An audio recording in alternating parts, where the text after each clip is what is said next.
ದಕ್ಷಿಣ ಭಾರತದ ಒಂದು ಹಳ್ಳಿಯಲ್ಲಿ ರಮಾ ಮತ್ತು ಅವರ ಪತಿ ಚಿನ್ನಪ್ಪ ವಾಸಿಸ್ತಾ ಇದ್ರು. ಇಬ್ರು ಸೇರಿ ಒಂದು ಜಮೀನಿನಲ್ಲಿ ಕೆಲಸ ಮಾಡ್ತಾ ತಮ್ಮ ಜೀವನನ ಸುಖಮಯವಾಗಿ ಸಾಗಿಸ್ತಾ ಇದ್ರು. ರಮಾ ಮತ್ತು ಚಿನ್ನಪ್ಪ ಅವ್ರಿಗೆ ಒಂದು ಮಗಳು ಮತ್ತೆ ಒಬ್ಬ ಮಗ ಇದ್ದ.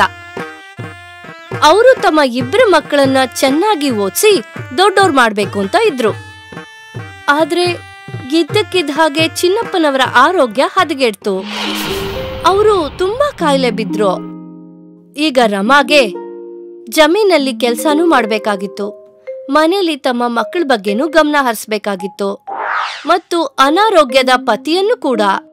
ಈ ಎಲ್ಲ ಘಟನೆಗಳಿಂದ ಅವಳು ಕೂಡ ತುಂಬಾ ಹತಾಶಳಾಗಿದ್ಲು.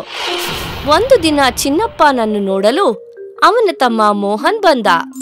ಅಣ್ಣ, ನಿಮ್ ಆರೋಗ್ಯ ತುಂಬಾ ಕೆಡ್ತಾ ಇದೆ. ನೀವು ಡಾಕ್ಟರ್ ಹತ್ರ ಹೋದ್ರೋ ಇಲ್ವೋ? ತೋರ್ಸದ್ವಿ ಭಾವನವ್ರೆ, ಆದ್ರೆ ಇನ್ನೂ ಏನು ಗುಣ ಆಗೋ ಲಕ್ಷಣಗಳೇ ಕಾಣ್ತಾ ಇಲ್ಲ. ನಾನು ದೇವಸ್ಥಾನದಲ್ಲಿ ನಿಮ್ ಹೆಸರಲ್ಲಿ ಅರ್ಚನೆ ಮಾಡಿಸ್ತೀನಿ, ನೀವು ಖಂಡಿತವಾಗಿಯೂ ಸರಿಯಾಗ್ತೀರಾ. ಆಯ್ತು ಮೋಹನ್. ಅದ್ಗೆ ಈಗ ಇಡೀ ಮನೆ ನಡ್ಸೋ ಜವಾಬ್ದಾರಿ ನಿಮ್ ಮೇಲ್ ಬಂದಿದೆ ಅಲ್ವಾ? ಹಾ, ಆದ್ರೆ ಈಗ ಮನೇನ ನಡೆಸ್ಲೇಬೇಕಲ್ವಾ? ಅದ್ಗೆ ನಾನೊಂದು ಇಡ್ಲಿ ಅಂಗಡಿ ಹಾಕ್ಬೇಕಂತ ಇದ್ದೀನಿ. ನೀವಲ್ ಬಂದು ಇಡ್ಲಿ ಮಾಡ್ತೀರಾ? ಅದರಿಂದ ನಿಮ್ಗೆ ಜಾಸ್ತಿ ದುಡ್ಡು ಸಿಗುತ್ತೆ. ಆಮೇಲೆ ನಿಮ್ಮ ಆರ್ಥಿಕ ಸಮಸ್ಯೆ ಕೂಡ ಸರಿಯಾಗಿ ಹೋಗುತ್ತೆ. ನನ್ಗೆ ಅದರಿಂದ ಯಾವ ಲಾಭ ಬರುತ್ತೋ ಅದನ್ನ ನಾವಿಬ್ರು ಸೇರಿ ಹಂಚ್ಕೊಳ್ಳೋಣ. ಹಾ ಸರಿ ಭಾವನವ್ರೆ. ಮತ್ತು ಮಾರನೇ ದಿನದಿಂದ ರಮಾ ಮೋಹನನ ಅಂಗಡಿಯಲ್ಲಿ ಇಡ್ಲಿ ಮಾಡಕ್ಕೆ ಶುರು ಮಾಡಿದ್ಲು. ಗ್ರಾಮದ ಜನರಿಗೆ ರಮಾ ಮಾಡ್ತಾ ಇರೋ ಇಡ್ಲಿ ತುಂಬಾ ಇಷ್ಟ ಆಗಕ್ ಶುರುವಾಯ್ತು. ನೋಡ್ತಾ ನೋಡ್ತಾ ರಮಾ ಮಾಡ್ತಾ ಇದ್ದ ಇಡ್ಲಿ ಊರ್ ತುಂಬಾ ಹೆಸರುವಾಸಿ ಆಯ್ತು. ಅಂಗಡಿಗೆ ದಿನ ಗುಂಪು ಗುಂಪಾಗಿ ಜನ ಬರತೊಡಗಿದ್ರು. ಇದರಿಂದ ರಮಾ ಮತ್ತು ಮೋಹನ್ ಇಬ್ರು ಸಂತೋಷಗೊಂಡ್ರು. ಯಾಕೆಂದ್ರೆ ಇವರಿಬ್ಬರ ಆದಾಯ ಹೆಚ್ಚುಗೊಳ್ತಾ ಹೋಯ್ತು. ಆದಾಯ ಬಂದ ದುಡ್ಡಿನಿಂದ ರಮಾ ತನ್ನ ಪತಿ ಚಿನ್ನಪ್ಪಗೆ ಚೆನ್ನಾಗಿ ಚಿಕಿತ್ಸೆ ಕೊಡ್ಸಿದ್ಲು. ಮತ್ತು ಕೆಲವೇ ದಿನಗಳಲ್ಲಿ ಚಿನ್ನಪ್ಪ ಚೆನ್ನಾಗಿ ಓಡಾಡಲು ಶುರು ಮಾಡಿದ್ರು. ಹೀಗೆ 2 ತಿಂಗಳ ಕಾಲ ಕಳೆದು ಹೋಯ್ತು. ಹೀಗೆ ರಮಾ ಮತ್ತು ಮೋಹನನ ಅಂಗಡಿಯಲ್ಲಿ ಗ್ರಾಹಕರ ಸಂಖ್ಯೆ ಹೆಚ್ಚಾಗ್ತಾ ಹೋಯ್ತು.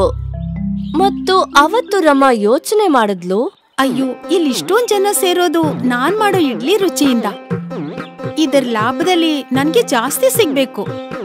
ಮೋಹನ್ ಕೇವಲ ಸಾಮಗ್ರಿಗಳನ್ನ ಮಾತ್ರ ತಂದ್ಕೊಡ್ತಾನೆ, ಮತ್ತೆ ಗ್ರಾಹಕರಿಗೆ ಇಡ್ಲಿನ ಕಟ್ಕೊಡ್ತಾನೆ. ಅವನಿಗೆ ಸರಿಸಮವಾಗಿ ಲಾಭ ಖಂಡಿತ ಸಿಗ್ಬಾರ್ದು. ಸಾಯಂಕಾಲದ ಸಮಯದಲ್ಲಿ ಇಬ್ಬರು ಆದಾಯವನ್ನ ಹಂಚ್ಕೊಳ್ತಾ ಇದ್ರು. ಆಗ ಭಾವನವ್ರೆ, ಎಲ್ಲ ಇಡ್ಲಿಗಳನ್ನ ನಾನೇ ಮಾಡ್ತಾ ಇರೋದು. ನಾನ್ ಮಾಡೋ ಇಡ್ಲಿ ಅಷ್ಟೊಂದು ರುಚಿ ಇಲ್ದೇ ಇದ್ದಿದ್ರೆ ನಿಮ್ಗೆ ಇಷ್ಟೊಂದು ಲಾಭ ಬರ್ತಾ ಇರ್ಲಿಲ್ಲ. ಅದಂತೂ ಹೌದು ಅದ್ಗೆ, ನಿಮ್ ಇಡ್ಲಿಗಳಂತೂ ತುಂಬಾನೇ ರುಚಿಕರವಾಗಿದೆ. ಹಾ, ಅದಕ್ಕೆ ಲಾಭದಲ್ಲಿ ನನ್ ಭಾಗ ನನ್ಗೆ ಸ್ವಲ್ಪ ಜಾಸ್ತಿ ಸಿಗ್ಬೇಕು. ಆದ್ರೆ ಅದ್ಗೆ ಇದು ತುಂಬಾ ತಪ್ಪು. ನಾನು ಇದ್ರಲ್ಲಿ ತುಂಬಾನೇ ಕಷ್ಟ ಪಡ್ತಿದ್ದೀನಿ, ಅದರಿಂದಾಗಿ ನಮ್ಗೆ ಇಷ್ಟೊಂದು ಲಾಭ ಸಿಗ್ತಿದೆ. ನನ್ನ ಅರ್ಥ, ನಾವಿಬ್ರು ಸರಿಸಮಾನವಾಗಿ ಕಷ್ಟ ಪಡ್ತಿದೀವಿ. ಆದ್ರಿಂದ ಈ ಲಾಭನು ನಾವು ಸರಿಸಮಾನವಾಗಿ ಹಂಚ್ಕೋಬೇಕು. ಇಲ್ಲ ಭಾವನವ್ರೆ, ನೀವೀಗ ತಪ್ಪು ಹೇಳ್ತಿದ್ದೀರಾ. ಹೀಗೆ ಹೇಳ್ತಿದ್ರೆ ನೀವ್ ನಾಳೆಯಿಂದ ಬೇರೆ ಯಾರಾದ್ರೂ ಇಡ್ಲಿ ಮಾಡೋಳ್ನ ಕರ್ಕೊಂಡ್ಬಂದು ಮಾಡಿಸಿ. ರಮಾ ಮೋಹನನ ಮೇಲೆ ಕೋಪಗೊಂಡು ಮನೆಯ ಕಡೆ ತೆರಳಿದ್ಲು. ಮತ್ತು ಮರುದಿನದಿಂದ ಹಳ್ಳಿಯಲ್ಲಿ 2 ಇಡ್ಲಿ ಅಂಗಡಿಗಳು ತೆರೆದ್ವು. ಒಂದು ರಮಂದು, ಅವಳೇ ಅಲ್ಲಿ ಇಡ್ಲಿಗಳನ್ನ ತಯಾರು ಮಾಡ್ತಾ ಇದ್ಲು ಮತ್ತು ಮಾರ್ತಾ ಇದ್ಲು. ಇನ್ನೊಂದು ಮೋಹನ್ದು, ಅಲ್ಲಿ ಒಬ್ಬ ಬೇರೆ ಹೆಂಗಸು ಇಡ್ಲಿಯನ್ನ ತಯಾರು ಮಾಡ್ತಾ ಇದ್ಲು. ರಮಾಳ ಹೊಸ ಅಂಗಡಿಯನ್ನು ನೋಡಿ ಹಳ್ಳಿಯ ಎಲ್ಲಾ ಗ್ರಾಮಸ್ಥರು ರಮಾಳ ಅಂಗಡಿ ಕಡೆ ಓಡ್ ಹೋದ್ರು. ಆದ್ರೆ ರಮಾ ಒಬ್ಳೇ ಆಗಿದ್ಲು. ಇಷ್ಟೋ ಜನರನ್ನ ಏಕಕಾಲದಲ್ಲಿ ಸಂಭಾಳಿಸಲು ರಮಾ ಕೈಯಲ್ಲಿ ಆಗ್ತಿರ್ಲಿಲ್ಲ.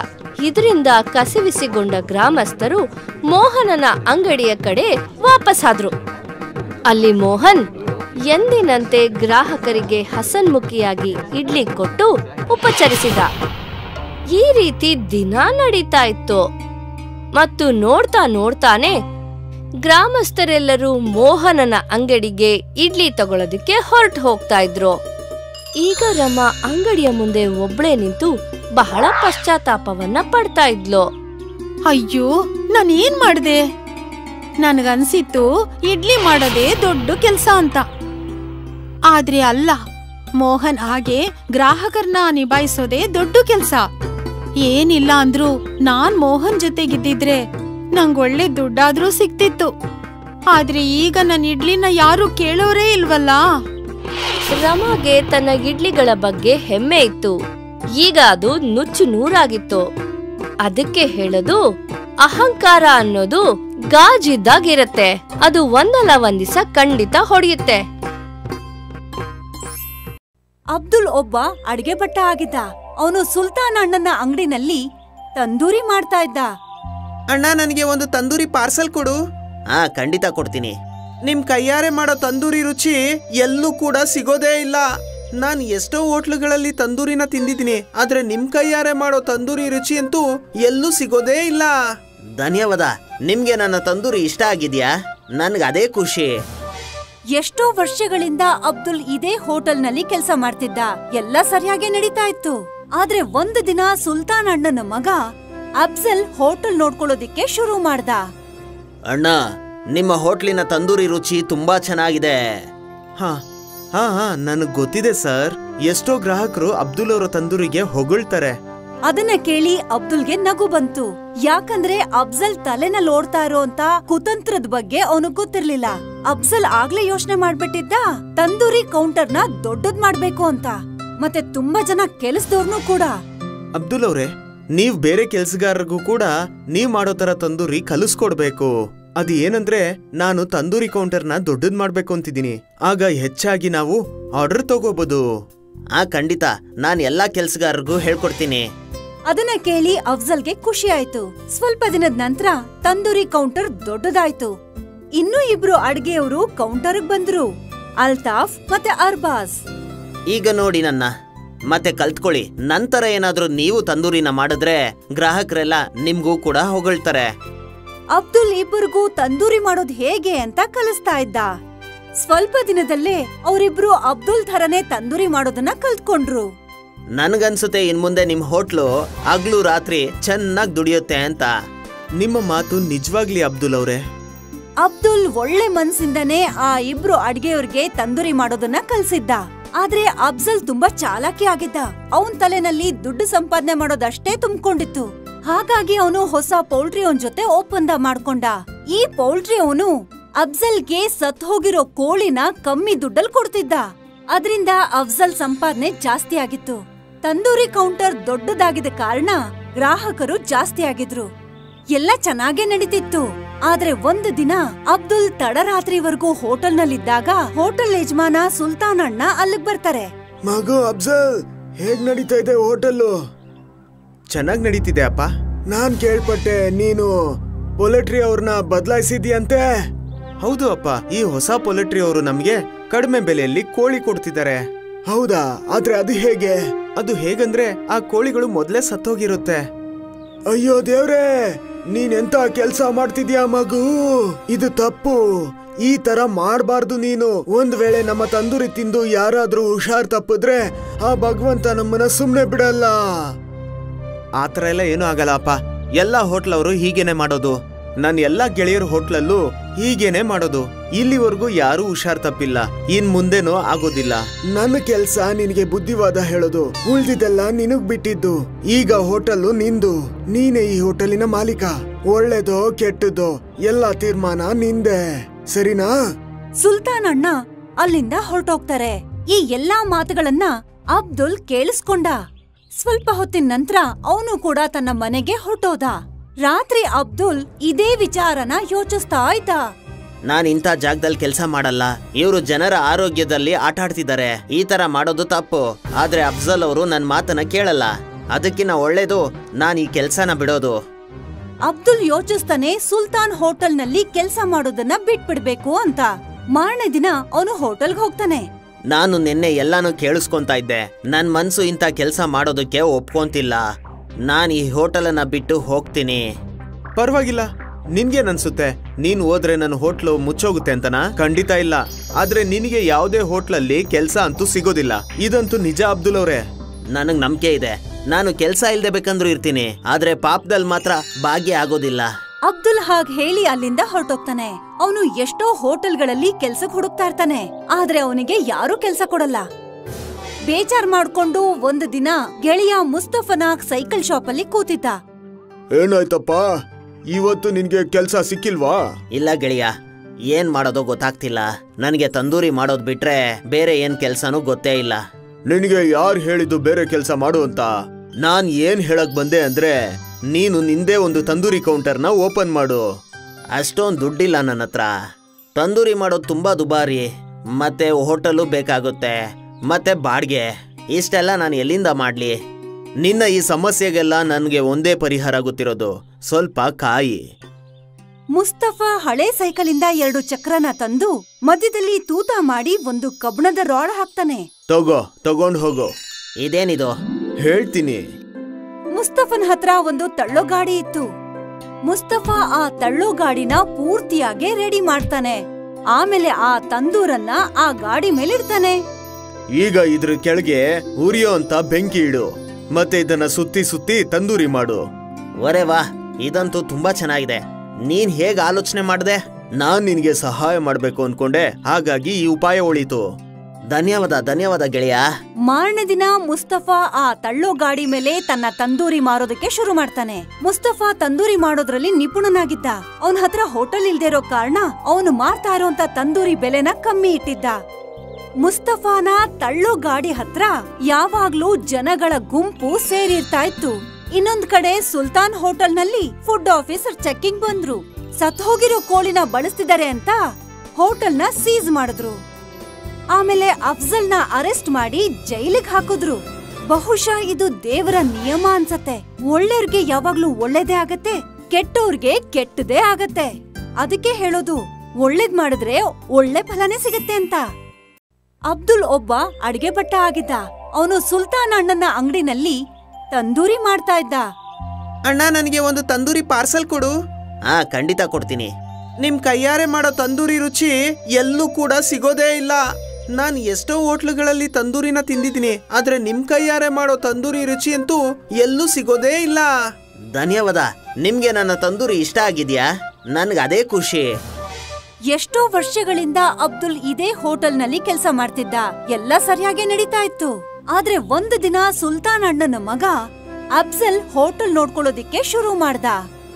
ಅಣ್ಣ, ನಿಮ್ಮ ಹೋಟ್ಲಿನ ತಂದೂರಿ ರುಚಿ ತುಂಬಾ ಚೆನ್ನಾಗಿದೆ. ಹಾ, ನನಗ್ ಗೊತ್ತಿದೆ ಸರ್. ಎಷ್ಟೋ ಗ್ರಾಹಕರು ಅಬ್ದುಲ್ ಅವರ ತಂದೂರಿಗೆ ಹೊಗಳ್ತಾರೆ. ಅದನ್ನ ಕೇಳಿ ಅಬ್ದುಲ್ಗೆ ನಗು ಬಂತು. ಯಾಕಂದ್ರೆ ಅಫ್ಜಲ್ ತಲೆನಲ್ಲಿ ಓಡ್ತಾ ಇರೋಂತ ಕುತಂತ್ರದ ಬಗ್ಗೆ ಅವನು ಗೊತ್ತಿರ್ಲಿಲ್ಲ. ಅಫ್ಜಲ್ ಆಗ್ಲೇ ಯೋಚನೆ ಮಾಡ್ಬಿಟ್ಟಿದ್ದ ತಂದೂರಿ ಕೌಂಟರ್ನ ದೊಡ್ಡದ್ ಮಾಡ್ಬೇಕು ಅಂತ, ಮತ್ತೆ ತುಂಬಾ ಜನ ಕೆಲಸದವ್ರನ್ನೂ ಕೂಡ. ಅಬ್ದುಲ್ ಅವ್ರೆ, ನೀವ್ ಬೇರೆ ಕೆಲ್ಸಗಾರರಿಗೂ ಕೂಡ ನೀವ್ ಮಾಡೋ ತರ ತಂದೂರಿ ಕಲಿಸ್ಕೊಡ್ಬೇಕು. ಅದು ಏನಂದ್ರೆ, ನಾನು ತಂದೂರಿ ಕೌಂಟರ್ನ ದೊಡ್ಡದ್ ಮಾಡ್ಬೇಕು ಅಂತಿದ್ದೀನಿ. ಆಗ ಹೆಚ್ಚಾಗಿ ನಾವು ಆರ್ಡರ್ ತಗೋಬಹುದು. ಖಂಡಿತ, ನಾನ್ ಎಲ್ಲಾ ಕೆಲ್ಸಗಾರರಿಗೂ ಹೇಳ್ಕೊಡ್ತೀನಿ. ಅದನ್ನ ಕೇಳಿ ಅಫ್ಜಲ್ಗೆ ಖುಷಿ ಆಯ್ತು. ಸ್ವಲ್ಪ ದಿನದ ನಂತರ ತಂದೂರಿ ಕೌಂಟರ್ ದೊಡ್ಡದಾಯ್ತು. ಇನ್ನೂ 2 ಅಡ್ಗೆಯವರು ಕೌಂಟರ್ಗೆ ಬಂದ್ರು, ಅಲ್ತಾಫ್ ಮತ್ತೆ ಅರ್ಬಾಜ್. ಈಗ ನೋಡಿ ನನ್ನ, ಮತ್ತೆ ಕಲ್ತ್ಕೊಳ್ಳಿ. ನಂತರ ಏನಾದ್ರೂ ನೀವು ತಂದೂರಿನ ಮಾಡಿದ್ರೆ ಗ್ರಾಹಕರೆಲ್ಲ ನಿಮ್ಗೂ ಕೂಡ ಹೊಗಳ್ತಾರೆ. ಅಬ್ದುಲ್ ಇಬ್ಬರಿಗೂ ತಂದೂರಿ ಮಾಡೋದ್ ಹೇಗೆ ಅಂತ ಕಲಿಸ್ತಾ ಇದ್ದ. ಸ್ವಲ್ಪ ದಿನದಲ್ಲೇ ಅವರಿಬ್ರು ಅಬ್ದುಲ್ ಥರನೇ ತಂದೂರಿ ಮಾಡೋದನ್ನ ಕಲ್ತ್ಕೊಂಡ್ರು. ನನ್ಗನ್ಸುತ್ತೆ ಇನ್ಮುಂದೆ ನಿಮ್ ಹೋಟ್ಲು ಹಗ್ಲು ರಾತ್ರಿ ಚೆನ್ನಾಗ್ ದುಡಿಯುತ್ತೆ ಅಂತ.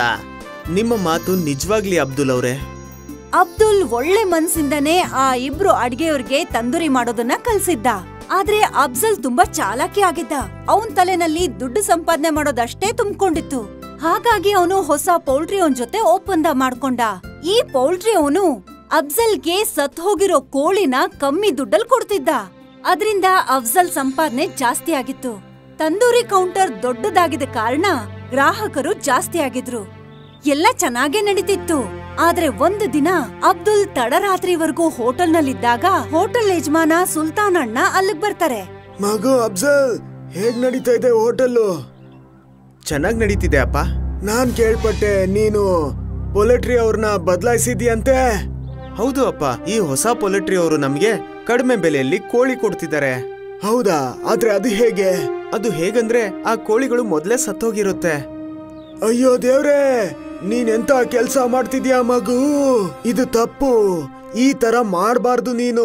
ಒಂದ್ ವೇಳೆ ನಮ್ಮ ತಂದೂರಿ ತಿಂದು ಯಾರಾದ್ರೂ ಹುಷಾರ್ ತಪ್ಪಿದ್ರೆ ಆ ಭಗವಂತ ನಮ್ಮನ್ನ ಸುಮ್ನೆ ಬಿಡಲ್ಲ. ಆತರ ಎಲ್ಲ ಏನೂ ಆಗಲ್ಲ ಅಪ್ಪ. ಎಲ್ಲಾ ಹೋಟ್ಲವರು ಹೀಗೇನೆ ಮಾಡೋದು. ನನ್ನ ಎಲ್ಲಾ ಗೆಳೆಯರ ಹೋಟ್ಲಲ್ಲೂ ಹೀಗೇನೆ ಮಾಡೋದು. ಇಲ್ಲಿವರೆಗೂ ಯಾರೂ ಹುಷಾರ್ ತಪ್ಪಿಲ್ಲ, ಇನ್ ಮುಂದೆನೂ ಆಗೋದಿಲ್ಲ. ನನ್ನ ಕೆಲ್ಸ ನಿನಗೆ ಬುದ್ಧಿವಾದ ಹೇಳೋದು, ಉಳ್ದಿದ್ದೆಲ್ಲ ನಿನಗ್ ಬಿಟ್ಟಿದ್ದು. ಈಗ ಹೋಟೆಲ್ ನಿಂದು, ನೀನೇ ಈ ಹೋಟೆಲಿನ ಮಾಲೀಕ. ಒಳ್ಳೇದೋ ಕೆಟ್ಟದೋ ಎಲ್ಲ ತೀರ್ಮಾನ ನಿಂದೆ, ಸರಿನಾ? ಸುಲ್ತಾನ್ ಅಣ್ಣ ಅಲ್ಲಿಂದ ಹೊರಟೋಗ್ತಾರೆ. ಈ ಎಲ್ಲಾ ಮಾತುಗಳನ್ನ ಅಬ್ದುಲ್ ಕೇಳಿಸ್ಕೊಂಡ. ಸ್ವಲ್ಪ ಹೊತ್ತಿನ ನಂತರ ಅವನು ಕೂಡ ತನ್ನ ಮನೆಗೆ ಹೊರಟೋದ. ರಾತ್ರಿ ಅಬ್ದುಲ್ ಇದೇ ವಿಚಾರನ ಯೋಚಿಸ್ತಾ ಇದ್ದ. ನಾನ್ ಇಂಥ ಜಾಗದಲ್ಲಿ ಕೆಲಸ ಮಾಡಲ್ಲ. ಇವರು ಜನರ ಆರೋಗ್ಯದಲ್ಲಿ ಆಟ ಆಡ್ತಿದ್ದಾರೆ. ಈ ತರ ಮಾಡೋದು ತಪ್ಪು. ಆದ್ರೆ ಅಫ್ಜಲ್ ಅವರು ನನ್ ಮಾತನ್ನ ಕೇಳಲ್ಲ.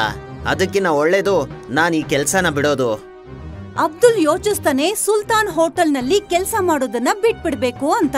ಮಾರನೇ ದಿನ ಅವನು ಹೋಟೆಲ್ಗೆ ಹೋಗ್ತಾನೆ. ನಾನು ನಿನ್ನೆ ಎಲ್ಲಾನು ಕೇಳಿಸ್ಕೊಂತಾ ಇದ್ದೆ. ನನ್ ಮನ್ಸು ಇಂಥ ಕೆಲಸ ಮಾಡೋದಕ್ಕೆ ಒಪ್ಕೊಂತಿಲ್ಲ. ನಾನ್ ಈ ಹೋಟೆಲನ್ನ ಬಿಟ್ಟು ಹೋಗ್ತೀನಿ. ಪರವಾಗಿಲ್ಲ, ನಿನ್ಗೇನನ್ಸುತ್ತೆ? ನೀನ್ ಹೋದ್ರೆ ನನ್ನ ಹೋಟ್ಲು ಮುಚ್ಚೋಗುತ್ತೆ ಅಂತನಾ? ಖಂಡಿತ ಇಲ್ಲ. ಆದ್ರೆ ನಿನಗೆ ಯಾವುದೇ ಹೋಟ್ಲಲ್ಲಿ ಕೆಲ್ಸ ಅಂತೂ ಸಿಗೋದಿಲ್ಲ. ಇದಂತೂ ನಿಜ ಅಬ್ದುಲ್ ಅವ್ರೆ. ನನಗ್ ನಂಬಿಕೆ ಇದೆ. ನಾನು ಕೆಲ್ಸ ಇಲ್ದೆ ಬೇಕಂದ್ರೂ ಇರ್ತೀನಿ, ಆದ್ರೆ ಪಾಪದಲ್ಲಿ ಮಾತ್ರ ಭಾಗ್ಯ ಆಗೋದಿಲ್ಲ. ಅಬ್ದುಲ್ ಹಾಗ್ ಹೇಳಿ ಅಲ್ಲಿಂದ ಹೊರಟೋಗ್ತಾನೆ. ಅವನು ಎಷ್ಟೋ ಹೋಟೆಲ್ಗಳಲ್ಲಿ ಕೆಲ್ಸಕ್ ಹುಡುಕ್ತಾ ಇರ್ತಾನೆ, ಆದ್ರೆ ಅವನಿಗೆ ಯಾರೂ ಕೆಲ್ಸ ಕೊಡಲ್ಲ.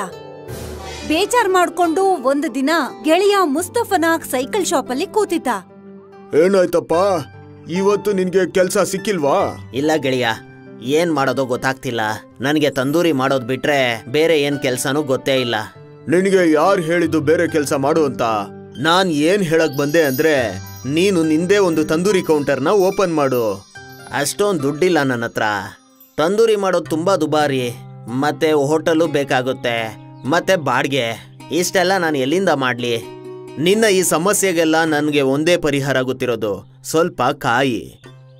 ಮುಸ್ತಫಾ ಹಳೆ ಸೈಕಲಿಂದ 2 ಚಕ್ರನ ತಂದು ಮಧ್ಯದಲ್ಲಿ ತೂತ ಮಾಡಿ ಒಂದು ಕಬ್ಣದ ರಾಡ್ ಹಾಕ್ತಾನೆ.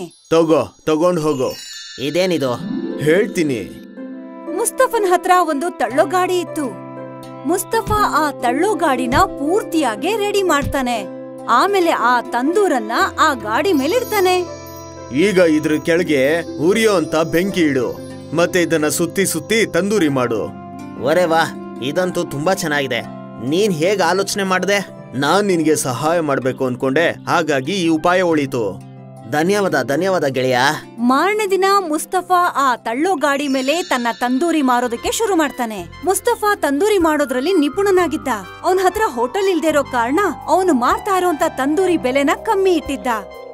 ಮುಸ್ತಫಾನ ತಳ್ಳೋ ಗಾಡಿ ಹತ್ರ ಯಾವಾಗ್ಲೂ ಜನಗಳ ಗುಂಪು ಸೇರಿರ್ತಾ ಇತ್ತು. ಇನ್ನೊಂದ್ ಕಡೆ ಸುಲ್ತಾನ್ ಹೋಟೆಲ್ನಲ್ಲಿ ಫುಡ್ ಆಫೀಸರ್ ಚೆಕ್ಕಿಂಗ್ ಬಂದ್ರು.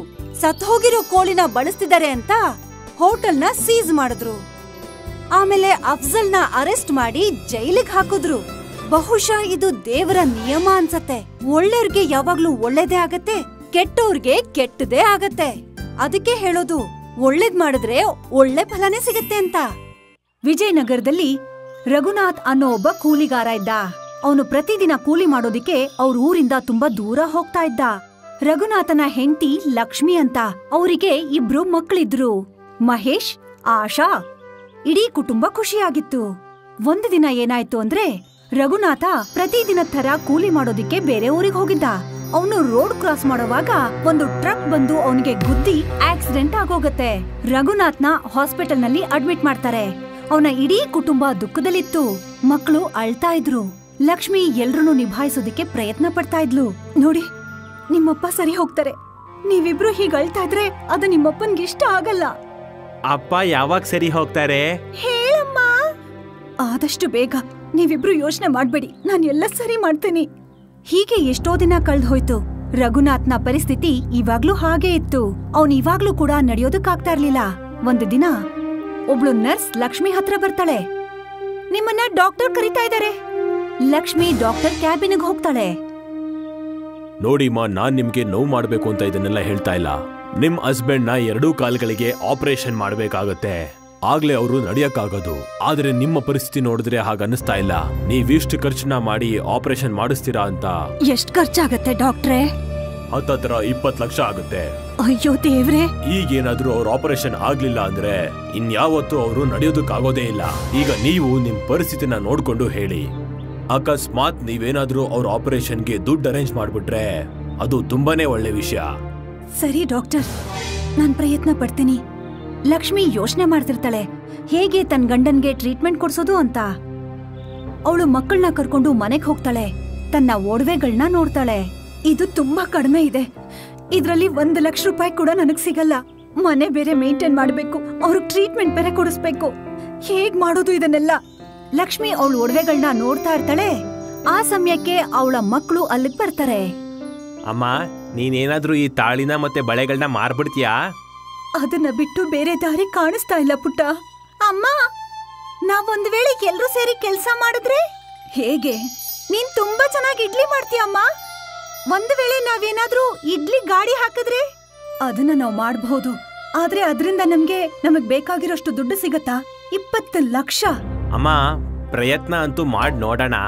ದೇವ್ರ ಕಣ್ಬಿಟ್ರೆ ದುಡ್ಡು ಅಂತೂ ತುಂಬಾ ಬೇಗ ಅಡ್ಜಸ್ಟ್ ಆಗೋಗ್ಬಿಡುತ್ತೆ. ಆಗ ಅಪ್ಪಂಗೂ ಕಾಲ್ ಬಂದ್ಬಿಡುತ್ತೆ. ತುಂಬಾ ದೊಡ್ಡೋರಾಗೋಗಿದ್ದೀರಾ ನೀವಿಬ್ರು. ನಡೀರಿ, ಇಡ್ಲಿ ಗಾಡಿ ಹಾಕೋದಕ್ಕೆ ಎಲ್ಲ ತಯಾರಿ ಮಾಡ್ಕೊಳ್ಳೋಣ. ಲಕ್ಷ್ಮಿ ಮತ್ತೆ ಮಕ್ಕಳು ಮನೆಯಲ್ಲಿ ಎಲ್ಲಾ ವಸ್ತುಗಳನ್ನ ಜೋಡಿಸ್ಕೊತಾ ಇದ್ರು. ಇದನ್ ತಗೋ ಚಮಚ, ಮತ್ತೆ ಈ ಪ್ಲೇಟ್ಸ್, ಮತ್ತೆ ಇಲ್ಲಿದೆ ರುಬ್ಬೋಕಲ್ಲು, ಮತ್ತೆ ಇಲ್ಲಿದೆ ಇಡ್ಲಿ ಮಾಡೋ ಕುಕ್ಕರ್. ಆದ್ರೆ ಇದು ಚಿಕ್ಕದು ಅಂತ ಅನ್ನಿಸ್ತಾ ಇದೆ ನನ್ಗೆ. ಒಂದ್ ವೇಳೆ ಗಾಡಿಗೆ ತುಂಬಾ ಜನ ಬಂದ್ಬಿಟ್ರೆ ಆಗ ಇದ್ರಲ್ಲಿ ಇಡ್ಲಿ ಮಾಡೋದು ಸಾಕಾಗಲ್ಲ. ಮತ್ ನಾವು ಏನ್ ಮಾಡೋದಮ್ಮ ಈಗ? ನಾವು ಹೊಸ ಇಡ್ಲಿ ಕುಕ್ಕರ್ ಕೊಂಡ್ಕೋಬೇಕು. ನನ್ ಹತ್ರ ಸ್ವಲ್ಪ ದುಡ್ಡಿದೆ, ಅದ್ರಲ್ಲಿ ದೊಡ್ಡ ಇಡ್ಲಿ ಕುಕ್ಕರ್ನ ತಗೊಳ್ಳೋಣ. ಇಡ್ಲಿ ಮಾಡೋ ಕುಕ್ಕರ್ನ ಕೊಂಡ್ಕೊಳ್ಳೋದಿಕ್ಕೆ 3 ಜನ ಅಂಗಡಿಗೆ ಹೋಗ್ತಾರೆ. ಅಣ್ಣ, ಒಂದು ದೊಡ್ಡ ಇಡ್ಲಿ ಮಾಡೋ ಕುಕ್ಕರ್ನ ತೋರಿಸಿ. ಆ ಅಂಗಡಿಯವನು ಒಂದು ದೊಡ್ಡ ಕುಕ್ಕರ್ ಅನ್ನ ತೋರಿಸ್ತಾನೆ. ಇದಕ್ಕಿಂತ ದೊಡ್ಡದ್ ಬೇಕು. ಹಾಕೋರೆ, ಇದಕ್ಕಿನ್ನ ದೊಡ್ಡ ಇಡ್ಲಿ ಕುಕ್ಕರ್ ನಮ್ಮ ಹತ್ರ ಅಂತೂ ಇಲ್ಲ. ಇವತ್ತವರೆಗೂ ಇದಕ್ಕಿನ್ನ ದೊಡ್ಡ ಇಡ್ಲಿ ಕುಕ್ಕರ್ನ ಮಾಡೇ ಇಲ್ಲ. ಅದ್ ಹೇಗ್ ಸಾಧ್ಯ ಅಣ್ಣ? ಆದ್ರೆ ನೀವು ಹಳೆ ಇಡ್ಲಿ ಕುಕ್ಕರ್ನ ಕೊಂಡ್ಕೋಬಹುದು. ಪಕ್ಕದಲ್ಲೇ ಒಂದು ಹಳೆ ಪಾತ್ರೆಗಳ ಅಂಗಡಿ ಇದೆ. ಅವನ ಹತ್ರ ತುಂಬಾನೇ ದೊಡ್ಡ ಇಡ್ಲಿ ಕುಕ್ಕರ್ಗಳಿವೆ. ನೀವ್ ಹೋಗಿ ಅಲ್ಲೊಂದ್ಸಲ ನೋಡಿ. ಸರಿ ಅಣ್ಣ. ಲಕ್ಷ್ಮಿ ಮತ್ತೆ ಮಕ್ಕಳು ಪಕ್ಕದ ಅಂಗಡಿಗೆ ಕುಕ್ಕರ್ ನೋಡೋದಕ್ಕಂತ ಹೋಗ್ತಾರೆ. ಅಲ್ಲಿ ಲಕ್ಷ್ಮಿ ಗಮನ ಒಂದು ಕಂಚಿನ ಇಡ್ಲಿ ಮಾಡೋ ಕುಕ್ಕರ್ ಮೇಲೆ ಹೋಗತ್ತೆ. ಅಣ್ಣ, ಅದು ಆ ದೊಡ್ಡ ಇಡ್ಲಿ ಮಾಡೋ ಕುಕ್ಕರ್ ದುಡ್ಡೆಷ್ಟು? ಆ ಹಳೆ ಇಡ್ಲಿ ಕುಕ್ಕರ ಅದು 500 ರೂಪಾಯಿ ಆಗುತ್ತೆ. ಸರಿ, ನನ್ಗದನ್ನ ಕೊಡಿ ಅಣ್ಣ. ಲಕ್ಷ್ಮಿ ಮತ್ತೆ ಮಕ್ಕಳು ಆ ದೊಡ್ಡ ತಾಮ್ರದ ಇಡ್ಲಿ ಕುಕ್ಕರ್ನ ತಗೊಂಡು ಮನೆಗ್ ಬರ್ತಾರೆ. ಮನೆಗ್ ಬಂದು, ಅಮ್ಮ, ನೀವು ಇದೇ ಇಡ್ಲಿ ಕುಕ್ಕರ್ನ ಯಾಕೆ ಆರಿಸ್ಕೊಂಡ್ರಿ? ಪಕ್ಕದಲ್ಲೇ ಎಂತೆಂತ ಒಳ್ಳೊಳ್ಳೆ ಸ್ಟೀಲ್ ಇಡ್ಲಿ ಕುಕ್ಕರ್ಸ್ ಇದಾವೆ, ಆದ್ರೆ ಇದೇ ಯಾಕೆ? ಯಾಕಂದ್ರೆ ಇದು ತಾಮ್ರದಲ್ಲಿ ಇಡ್ಲಿ ಇನ್ನೂ ರುಚಿಯಾಗಿರತ್ತೆ. ಅದ್ರ ಜೊತೆಗೆ ನಮ್ಗೆ ತುಂಬಾ ಕಮ್ಮಿ ಬೆಲೆನಲ್ಲಿ ಸಿಕ್ತಿದ್ದು. ಆದ್ರೆ ಅಮ್ಮ, ನಾವು ಹೊಸ ಕುಕ್ಕರ್ ತಗೋಬೇಕಿತ್ತಲ್ವಾ? ನೋಡು, ಇದೆಷ್ಟು ಗಲೀಜಾಗಿದೆ ಅಂತ. ಆಶಾ, ಇದು ತಾಮ್ರದ್ದಮ್ಮ. ಇವಾಗ ಇದನ್ನ ನಾನ್ ತೊಳಿತೀನಿ ನೋಡು, ಫಳಫಳ ಅಂತ ಹೊಳಿಯತ್ತೆ. ಸರಿ ಅಮ್ಮ. ಲಕ್ಷ್ಮಿ ಆ ಇಡ್ಲಿ ಕುಕ್ಕರ್ನ ತೊಳೆದು ಫಳಫಳ ಅಂತ ಹೊಳಿಯೋ ಹಾಗೆ ಮಾಡ್ತಾಳೆ. ಅರೆ ವಾ, ಇದು ಹೊಳಿತಾ ಇದೆ.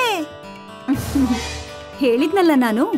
ಮತ್ತೆ ಆಶಾ, ಇದಕ್ಕೆ ಹೇಳೋದು ಓಲ್ಡ್ ಈಸ್ ಗೋಲ್ಡ್. ಅಮ್ಮ, ಒಂದ್ಸಲ ಇದ್ರಲ್ಲಿ ಇಡ್ಲಿ ಮಾಡಿ ನೋಡೋಣವಾ?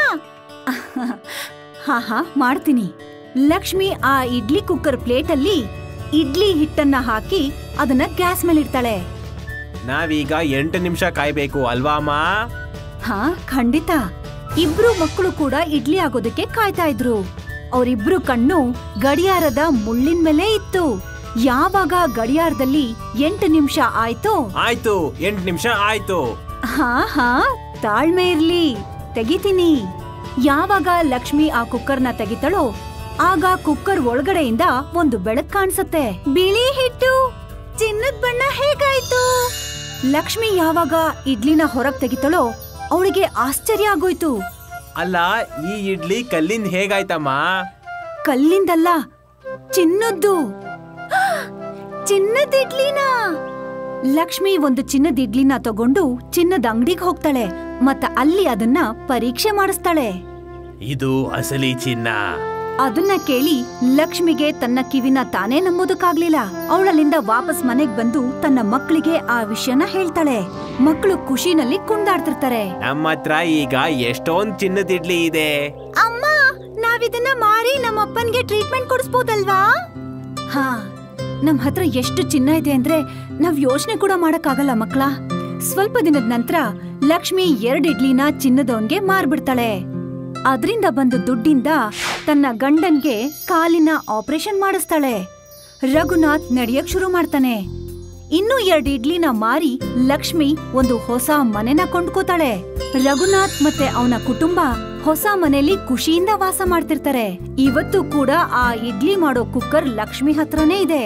ಆದ್ರೆ ಯಾವತ್ತೂ ಕೂಡ ಮತ್ತೆ ಅವಳು ಚಿನ್ನದ ಇಡ್ಲಿನ ಮಾಡ್ಕೊಂಡಿಲ್ಲ. ಅಮ್ಮ, ನಾವು ಮತ್ತೆ ಚಿನ್ನದ ಇಡ್ಲಿ ಮಾಡಲ್ವಾ ಅಮ್ಮ?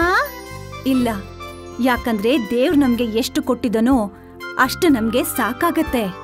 ಮತ್ತೆ ಇನ್ನೊಂದ್ ಏನ್ ಗೊತ್ತಾ ಆಶಾ, ಅಮ್ಮ ಯಾವಾಗ್ಲೂ ಹೇಳ್ತಿದ್ರಲ್ವಾ, ಆಸೆ ದುಃಖಕ್ಕೆ ಮೂಲ ಅಂತ. ಹಾ, ಆಮೇಲೆ ನಾವು ಖಂಡಿತವಾಗ್ಲೂ ದುರಾಸೆ ಪಡ್ಬಾರ್ದು. ಖಂಡಿತವಾಗ್ಲೂ ಸರಿಯಾಗಿ ಹೇಳ್ದೆ. ಈಗ ನೀವಿಬ್ರು ಮರ್ತು ಬಿಡಿ ನಮಗೆ ಆ ಜಾದುವಿನ ಇಡ್ಲಿ ಕುಕ್ಕರ್ ಸಿಕ್ಕಿತ್ತು ಅನ್ನೋದನ್ನ. ಆಮೇಲೆ ಖುಷಿಯಾಗಿರಿ. ವಿಜಯನಗರದಲ್ಲಿ ರಘುನಾಥ್ ಅನ್ನೋ ಒಬ್ಬ ಕೂಲಿಗಾರ ಇದ್ದ. ಅವನು ಪ್ರತಿದಿನ ಕೂಲಿ ಮಾಡೋದಿಕ್ಕೆ ಅವ್ರ ಊರಿಂದ ತುಂಬಾ ದೂರ ಹೋಗ್ತಾ ಇದ್ದ. ರಘುನಾಥನ ಹೆಂಡತಿ ಲಕ್ಷ್ಮಿ ಅಂತ. ಅವರಿಗೆ 2 ಮಕ್ಕಳಿದ್ರು, ಮಹೇಶ್, ಆಶಾ. ಇಡೀ ಕುಟುಂಬ ಖುಷಿಯಾಗಿತ್ತು. ಒಂದು ದಿನ ಏನಾಯ್ತು ಅಂದ್ರೆ, ರಘುನಾಥ ಪ್ರತಿದಿನ ತರ ಕೂಲಿ ಮಾಡೋದಿಕ್ಕೆ ಬೇರೆ ಊರಿಗೆ ಹೋಗಿದ್ದ. ಅವನು ರೋಡ್ ಕ್ರಾಸ್ ಮಾಡುವಾಗ ಒಂದು ಟ್ರಕ್ ಬಂದು ಅವನಿಗೆ ಗುದ್ದಿ ಆಕ್ಸಿಡೆಂಟ್ ಆಗೋಗತ್ತೆ. ರಘುನಾಥ್ನ ಹಾಸ್ಪಿಟಲ್ ನಲ್ಲಿ ಅಡ್ಮಿಟ್ ಮಾಡ್ತಾರೆ. ಅವನ ಇಡೀ ಕುಟುಂಬ ದುಃಖದಲ್ಲಿತ್ತು. ಮಕ್ಕಳು ಅಳ್ತಾ ಇದ್ರು. ಲಕ್ಷ್ಮಿ ಎಲ್ರನ್ನೂ ನಿಭಾಯಿಸೋದಿಕ್ಕೆ ಪ್ರಯತ್ನ ಪಡ್ತಾ ಇದ್ಲು. ನೋಡಿ, ನಿಮ್ಮಪ್ಪ ಸರಿ ಹೋಗ್ತಾರೆ. ನೀವಿಬ್ರು ಹೀಗ್ ಅಳ್ತಾ ಇದ್ರೆ ಅದು ನಿಮ್ಮಪ್ಪನ್ಗೆ ಇಷ್ಟ ಆಗಲ್ಲ.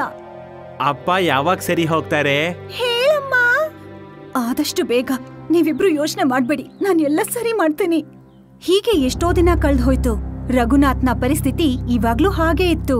ಅವನ್ ಇವಾಗ್ಲೂ ಕೂಡ ನಡೆಯೋದಕ್ಕಾಗ್ತಾ ಇರ್ಲಿಲ್ಲ. ಒಂದು ದಿನ ಒಬ್ಳು ನರ್ಸ್ ಲಕ್ಷ್ಮಿ ಹತ್ರ ಬರ್ತಾಳೆ. ನಿಮ್ಮನ್ನ ಡಾಕ್ಟರ್ ಕರೀತಾ ಇದ್ದಾರೆ. ಲಕ್ಷ್ಮಿ ಡಾಕ್ಟರ್ ಕ್ಯಾಬಿನ್ಗೆ ಹೋಗ್ತಾಳೆ. ನೋಡಿಮ್ಮ, ನಾನ್ ನಿಮ್ಗೆ ನೋವು ಮಾಡ್ಬೇಕು ಅಂತ ಇದನ್ನೆಲ್ಲ ಹೇಳ್ತಾ ಇಲ್ಲ. ನಿಮ್ ಹಸ್ಬೆಂಡ್ ನ 2 ಕಾಲ್ಗಳಿಗೆ ಆಪರೇಷನ್ ಮಾಡ್ಬೇಕಾಗತ್ತೆ. ಆಗ್ಲೇ ಅವರು ನಡೆಯಕ್ಕಾಗೋದು. ಆದ್ರೆ ನಿಮ್ಮ ಪರಿಸ್ಥಿತಿ ನೋಡಿದ್ರೆ ಹಾಗ ಅನಿಸ್ತಾ ಇಲ್ಲ. ನೀವಿಷ್ಟು ಖರ್ಚನ್ನ ಮಾಡಿ ಆಪರೇಷನ್ ಮಾಡಿಸ್ತೀರಾ ಅಂತ. ಎಷ್ಟ್ ಖರ್ಚಾಗತ್ತೆ ಡಾಕ್ಟ್ರೇ? ಹತ್ತತ್ರ 20 ಲಕ್ಷ ಆಗುತ್ತೆ. ಅಯ್ಯೋ ದೇವ್ರೆ. ಈಗೇನಾದ್ರೂ ಅವ್ರ ಆಪರೇಷನ್ ಆಗ್ಲಿಲ್ಲ ಅಂದ್ರೆ ಇನ್ಯಾವತ್ತೂ ಅವರು ನಡೆಯೋದಕ್ಕಾಗೋದೇ ಇಲ್ಲ. ಈಗ ನೀವು ನಿಮ್ ಪರಿಸ್ಥಿತಿನ ನೋಡ್ಕೊಂಡು ಹೇಳಿ. ಅಕಸ್ಮಾತ್ ನೀವೇನಾದ್ರೂ ಅವ್ರ ಆಪರೇಷನ್ಗೆ ದುಡ್ಡು ಅರೇಂಜ್ ಮಾಡ್ಬಿಟ್ರೆ ಅದು ತುಂಬಾನೇ ಒಳ್ಳೆ ವಿಷಯ. ಸರಿ ಡಾಕ್ಟರ್, ನಾನ್ ಪ್ರಯತ್ನ ಪಡ್ತೀನಿ. ಲಕ್ಷ್ಮಿ ಯೋಚನೆ ಮಾಡ್ತಿರ್ತಾಳೆ ಹೇಗೆ ತನ್ನ ಗಂಡನ್ಗೆ ಟ್ರೀಟ್ಮೆಂಟ್ ಕೊಡ್ಸೋದು ಅಂತ. ಅವಳು ಮಕ್ಕಳನ್ನ ಕರ್ಕೊಂಡು ಮನೆಗ್ ಹೋಗ್ತಾಳೆ. ತನ್ನ ಒಡವೆಗಳನ್ನ ನೋಡ್ತಾಳೆ. ಇದು ತುಂಬಾ ಕಡಿಮೆ ಇದೆ. ಇದ್ರಲ್ಲಿ 1 ಲಕ್ಷ ರೂಪಾಯಿ ಕೂಡ ನನಗ್ ಸಿಗಲ್ಲ. ಮನೆ ಬೇರೆ ಮೇಂಟೈನ್ ಮಾಡ್ಬೇಕು, ಅವ್ರಿಗೆ ಟ್ರೀಟ್ಮೆಂಟ್ ಬೇರೆ ಕೊಡಿಸ್ಬೇಕು. ಹೇಗ್ ಮಾಡೋದು ಇದನ್ನೆಲ್ಲ? ಲಕ್ಷ್ಮಿ ಅವಳ ಒಡವೆಗಳನ್ನ ನೋಡ್ತಾ ಇರ್ತಾಳೆ. ಆ ಸಮಯಕ್ಕೆ ಅವಳ ಮಕ್ಕಳು ಅಲ್ಲಿಗ್ ಬರ್ತಾರೆ. ಅಮ್ಮ, ನೀನೇನಾದ್ರೂ ಈ ತಾಳಿನ ಮತ್ತೆ ಬಳೆಗಳನ್ನ ಮಾರ್ಬಿಡ್ತೀಯಾ? ಅದನ್ನ ಬಿಟ್ಟು ಬೇರೆ ದಾರಿ ಕಾಣಿಸ್ತಾ ಇಲ್ಲ ಪುಟ್ಟ. ಅಮ್ಮ, ನಾವೊಂದ್ ವೇಳೆ ಎಲ್ರೂ ಸೇರಿ ಕೆಲ್ಸ ಮಾಡಿದ್ರೆ ಹೇಗೆ? ನೀನ್ ತುಂಬಾ ಚೆನ್ನಾಗಿ ಇಡ್ಲಿ ಮಾಡ್ತೀಯಮ್ಮ. ಒಂದು ವೇಳೆ ನಾವೇನಾದ್ರೂ ಇಡ್ಲಿ ಗಾಡಿ ಹಾಕಿದ್ರೆ ಅದನ್ನ ನಾವ್ ಮಾಡಬಹುದು. ಆದ್ರೆ ಅದರಿಂದ ನಮಗ್ ಬೇಕಾಗಿರೋಷ್ಟು ದುಡ್ಡು ಸಿಗತ್ತಾ? 20 ಲಕ್ಷ. ಅಮ್ಮ, ಪ್ರಯತ್ನ ಅಂತೂ ಮಾಡ್ ನೋಡೋಣ. ದೇವ್ರ ಕಣ್ಬಿಟ್ರೆ ದುಡ್ಡು ಅಂತೂ ತುಂಬಾ ಬೇಗ ಅಡ್ಜಸ್ಟ್ ಆಗೋಗ್ಬಿಡುತ್ತೆ. ಆಗ ಅಪ್ಪಂಗೂ ಕಾಲ್ ಬಂದ್ಬಿಡುತ್ತೆ. ತುಂಬಾ ದೊಡ್ಡೋರಾಗೋಗಿದ್ದೀರಾ ನೀವಿಬ್ರು. ನಡೀರಿ, ಇಡ್ಲಿ ಗಾಡಿ ಹಾಕೋದಕ್ಕೆ ಎಲ್ಲ ತಯಾರಿ ಮಾಡ್ಕೊಳ್ಳೋಣ. ಲಕ್ಷ್ಮಿ ಮತ್ತೆ ಮಕ್ಕಳು ಮನೆಯಲ್ಲಿ ಎಲ್ಲಾ ವಸ್ತುಗಳನ್ನ ಜೋಡಿಸ್ಕೊತಾ ಇದ್ರು. ಇದನ್ ತಗೋ ಚಮಚ, ಮತ್ತೆ ಈ ಪ್ಲೇಟ್ಸ್, ಮತ್ತೆ ಇಲ್ಲಿದೆ ರುಬ್ಬೋಕಲ್ಲು, ಮತ್ತೆ ಇಲ್ಲಿದೆ ಇಡ್ಲಿ ಮಾಡೋ ಕುಕ್ಕರ್. ಆದ್ರೆ ಇದು ಚಿಕ್ಕದು ಅಂತ ಅನ್ನಿಸ್ತಾ ಇದೆ ನನ್ಗೆ.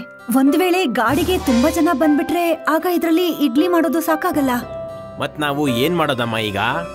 ನಾವು ಹೊಸ ಇಡ್ಲಿ ಕುಕ್ಕರ್ ಕೊಂಡ್ಕೋಬೇಕು. ನನ್ ಹತ್ರ ಸ್ವಲ್ಪ ದುಡ್ಡಿದೆ. ಅದ್ರಲ್ಲಿ ದೊಡ್ಡ ಇಡ್ಲಿ ಕುಕ್ಕರ್ನ ತಗೊಳ್ಳೋಣ. ಇಡ್ಲಿ ಮಾಡೋ ಕುಕ್ಕರ್ನ ಕೊಂಡ್ಕೊಳ್ಳೋದಿಕ್ಕೆ 3 ಜನ ಅಂಗಡಿಗೆ ಹೋಗ್ತಾರೆ. ಅಣ್ಣ, ಒಂದು ದೊಡ್ಡ ಇಡ್ಲಿ ಮಾಡೋ ಕುಕ್ಕರ್ನ ತೋರಿಸಿ. ಆ ಅಂಗಡಿಯವನು ಒಂದು ದೊಡ್ಡ ಕುಕ್ಕರ್ ಅನ್ನ ತೋರಿಸ್ತಾನೆ. ಇದಕ್ಕಿಂತ ದೊಡ್ಡದ್ ಬೇಕು. ಹಾಕೋರೆ, ಇದಕ್ಕಿನ್ನ ದೊಡ್ಡ ಇಡ್ಲಿ ಕುಕ್ಕರ್ ನಮ್ಮ ಹತ್ರ ಅಂತೂ ಇಲ್ಲ. ಇವತ್ತವರೆಗೂ ಇದಕ್ಕಿನ್ನ ದೊಡ್ಡ ಇಡ್ಲಿ ಕುಕ್ಕರ್ನ ಮಾಡೇ ಇಲ್ಲ. ಅದ್ ಹೇಗ್ ಸಾಧ್ಯ ಅಣ್ಣ? ಆದ್ರೆ ನೀವು ಹಳೆ ಇಡ್ಲಿ ಕುಕ್ಕರ್ನ ಕೊಂಡ್ಕೋಬಹುದು. ಪಕ್ಕದಲ್ಲೇ ಒಂದು ಹಳೆ ಪಾತ್ರೆಗಳ ಅಂಗಡಿ ಇದೆ. ಅವನ ಹತ್ರ ತುಂಬಾನೇ ದೊಡ್ಡ ಇಡ್ಲಿ ಕುಕ್ಕರ್ಗಳಿವೆ. ನೀವ್ ಹೋಗಿ ಅಲ್ಲೊಂದ್ಸಲ ನೋಡಿ. ಸರಿ ಅಣ್ಣ. ಲಕ್ಷ್ಮಿ ಮತ್ತೆ ಮಕ್ಕಳು ಪಕ್ಕದ ಅಂಗಡಿಗೆ ಕುಕ್ಕರ್ ನೋಡೋದಕ್ಕಂತ ಹೋಗ್ತಾರೆ. ಅಲ್ಲಿ ಲಕ್ಷ್ಮಿ ಗಮನ ಒಂದು ಕಂಚಿನ ಇಡ್ಲಿ ಮಾಡೋ ಕುಕ್ಕರ್ ಮೇಲೆ ಹೋಗತ್ತೆ. ಅಣ್ಣ, ಅದು ಆ ದೊಡ್ಡ ಇಡ್ಲಿ ಮಾಡೋ ಕುಕ್ಕರ್ ದುಡ್ಡೆಷ್ಟು? ಆ ಹಳೆ ಇಡ್ಲಿ ಕುಕ್ಕರ ಅದು 500 ರೂಪಾಯಿ ಆಗುತ್ತೆ. ಸರಿ, ನನ್ಗದನ್ನ ಕೊಡಿ ಅಣ್ಣ. ಲಕ್ಷ್ಮಿ ಮತ್ತೆ ಮಕ್ಕಳು ಆ ದೊಡ್ಡ ತಾಮ್ರದ ಇಡ್ಲಿ ಕುಕ್ಕರ್ನ ತಗೊಂಡು ಮನೆಗ್ ಬರ್ತಾರೆ. ಮನೆಗ್ ಬಂದು, ಅಮ್ಮ, ನೀವು ಇದೇ ಇಡ್ಲಿ ಕುಕ್ಕರ್ನ ಯಾಕೆ ಆರಿಸ್ಕೊಂಡ್ರಿ? ಪಕ್ಕದಲ್ಲೇ ಎಂತೆಂತ ಒಳ್ಳೊಳ್ಳೆ ಸ್ಟೀಲ್ ಇಡ್ಲಿ ಕುಕ್ಕರ್ಸ್ ಇದಾವೆ, ಆದ್ರೆ ಇದೇ ಯಾಕೆ? ಯಾಕಂದ್ರೆ ಇದು ತಾಮ್ರದಲ್ಲಿ ಇಡ್ಲಿ ಇನ್ನೂ ರುಚಿಯಾಗಿರತ್ತೆ. ಅದ್ರ ಜೊತೆಗೆ ನಮ್ಗೆ ತುಂಬಾ ಕಮ್ಮಿ ಬೆಲೆನಲ್ಲಿ ಸಿಕ್ತಿದ್ದು. ಆದ್ರೆ ಅಮ್ಮ, ನಾವು ಹೊಸ ಕುಕ್ಕರ್ ತಗೋಬೇಕಿತ್ತಲ್ವಾ? ನೋಡು, ಇದೆಷ್ಟು ಗಲೀಜಾಗಿದೆ ಅಂತ. ಆಶಾ, ಇದು ತಾಮ್ರದ್ದಮ್ಮ. ಇವಾಗ ಇದನ್ನ ನಾನ್ ತೊಳಿತೀನಿ ನೋಡು, ಫಳಫಳ ಅಂತ ಹೊಳಿಯತ್ತೆ. ಸರಿ ಅಮ್ಮ. ಲಕ್ಷ್ಮಿ ಆ ಇಡ್ಲಿ ಕುಕ್ಕರ್ನ ತೊಳೆದು ಫಳಫಳ ಅಂತ ಹೊಳಿಯೋ ಹಾಗೆ ಮಾಡ್ತಾಳೆ. ಅರೆ ವಾ, ಇದು ಹೊಳಿತಾ ಇದೆ. ಹೇಳಿದ್ನಲ್ಲ ನಾನು. ಮತ್ತೆ ಆಶಾ, ಇದಕ್ಕೆ ಹೇಳೋದು ಓಲ್ಡ್ ಈಸ್ ಗೋಲ್ಡ್. ಅಮ್ಮ, ಒಂದ್ಸಲ ಇದ್ರಲ್ಲಿ ಇಡ್ಲಿ ಮಾಡಿ ನೋಡೋಣವಾ? ಹಾ ಮಾಡ್ತೀನಿ. ಲಕ್ಷ್ಮಿ ಆ ಇಡ್ಲಿ ಕುಕ್ಕರ್ ಪ್ಲೇಟಲ್ಲಿ ಇಡ್ಲಿ ಹಿಟ್ಟನ್ನ ಹಾಕಿ ಅದನ್ನ ಗ್ಯಾಸ್ ಮೇಲೆ ಇಡ್ತಾಳೆ. ನಾವೀಗ 8 ನಿಮಿಷ ಕಾಯ್ಬೇಕು ಅಲ್ವಾ ಅಮ್ಮ? ಹಾ, ಖಂಡಿತ. ಇಬ್ರು ಮಕ್ಕಳು ಕೂಡ ಇಡ್ಲಿ ಆಗೋದಕ್ಕೆ ಕಾಯ್ತಾ ಇದ್ರು. ಅವರಿಬ್ರು ಕಣ್ಣು ಗಡಿಯಾರದ ಮುಳ್ಳಿನ ಮೇಲೆ ಇತ್ತು. ಯಾವಾಗ ಗಡಿಯಾರದಲ್ಲಿ 8 ನಿಮಿಷ ಆಯ್ತು, 8 ನಿಮಿಷ ಆಯ್ತು. ಹಾ, ತಾಳ್ಮೆ ಇರ್ಲಿ, ತೆಗಿತೀನಿ. ಯಾವಾಗ ಲಕ್ಷ್ಮಿ ಆ ಕುಕ್ಕರ್ನ ತೆಗಿತಾಳೋ ಆಗ ಕುಕ್ಕರ್ ಒಳಗಡೆಯಿಂದ ಒಂದು ಬೆಳಕು ಕಾಣಿಸುತ್ತೆ. ಬಿಳಿ ಹಿಟ್ಟು, ಚಿನ್ನದ ಬಣ್ಣ ಹೇಗಾಯ್ತು? ಲಕ್ಷ್ಮಿ ಯಾವಾಗ ಇಡ್ಲಿನ ಹೊರಗ್ ತೆಗಿತಾಳೋ ಅವಳಿಗೆ ಆಶ್ಚರ್ಯ ಆಗೋಯ್ತು. ಅಲ್ಲ, ಈ ಇಡ್ಲಿ ಕಲ್ಲಿಂದ ಹೇಗಾಯ್ತಮ್ಮ? ಕಲ್ಲಿಂದಲ್ಲ, ಚಿನ್ನದ್ದು.